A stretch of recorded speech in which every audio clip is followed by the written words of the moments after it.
FAT, Factory Acceptance Test. So this is a very much important term coming to an industry or a manufacturing company. If you are attending an interview, definitely this will be a question you will be facing. What is FAT? Why is it being carried out? What are the importance of FAT? So today we are going to discuss about all these three things. Welcome to our channel Tech Corner.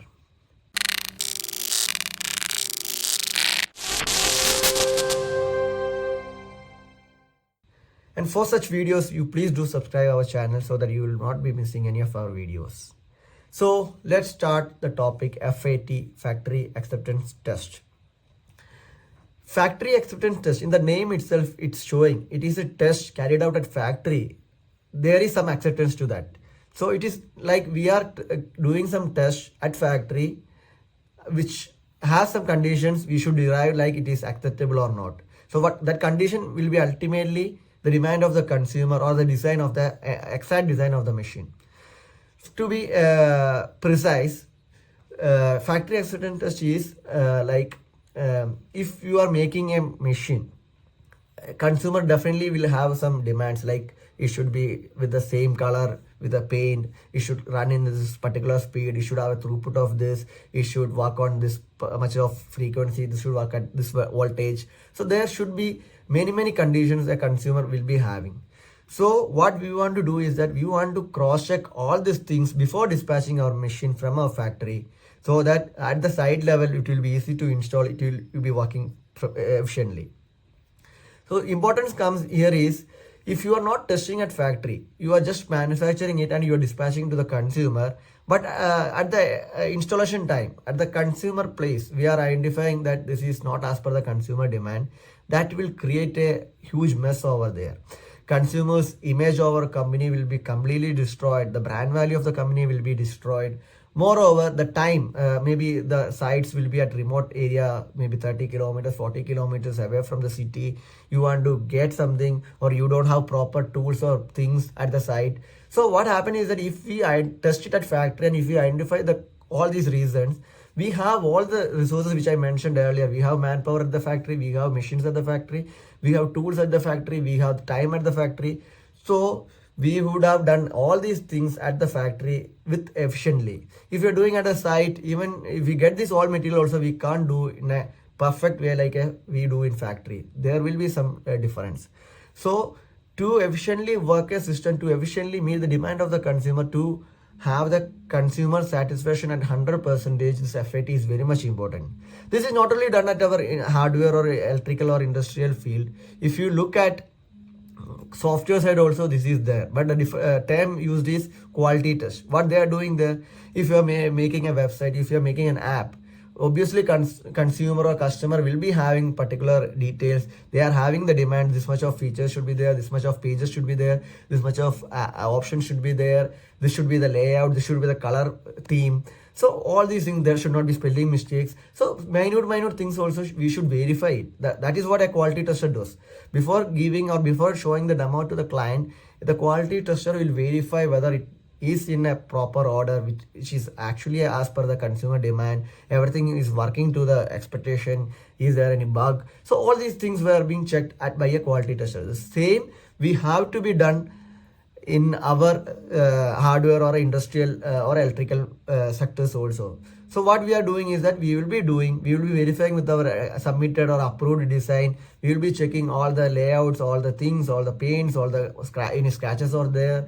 All these things we will be verifying before dispatching. For example, if we are discussing about a panel, a control panel or a PLC panel, what we do is that we will verify whether the paint used in the panel is proper or not. Is there any scratches? Is there any bends? Is it everything proper? All the switches are properly mounted, all the indication lights are properly mounted. Is there any sharp edges? Is the earthing done proper? Is the dimensions of the enclosure and the supports are as per the design approved? All those things we have to verify. So first we should verify the aesthetic look of the machine or the panel. Then we will be going in deep. So then we will be going inside the panel. We will be checking all the connections are properly tightened or not. We will be pulling randomly. We will be checking all the tights are not, it's tightened or not. Then we will be checking we will be going for continuity test.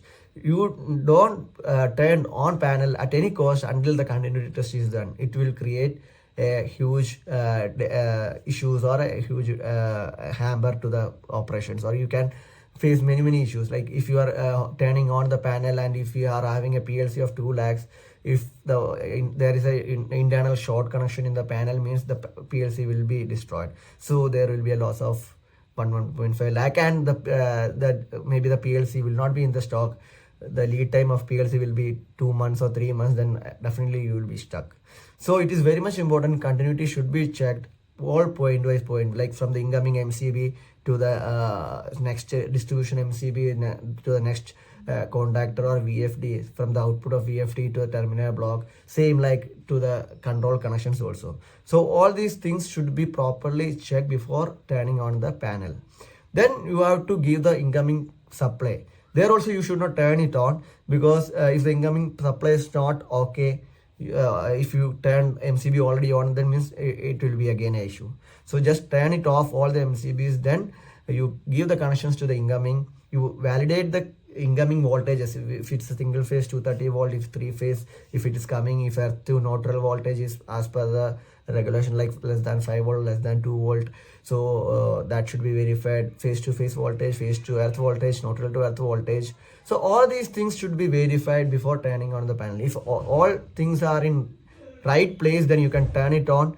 Then definitely you will be carrying out different logical steps, like you will be validating the inputs of the PLC, like you will be giving 24 volt to each inputs.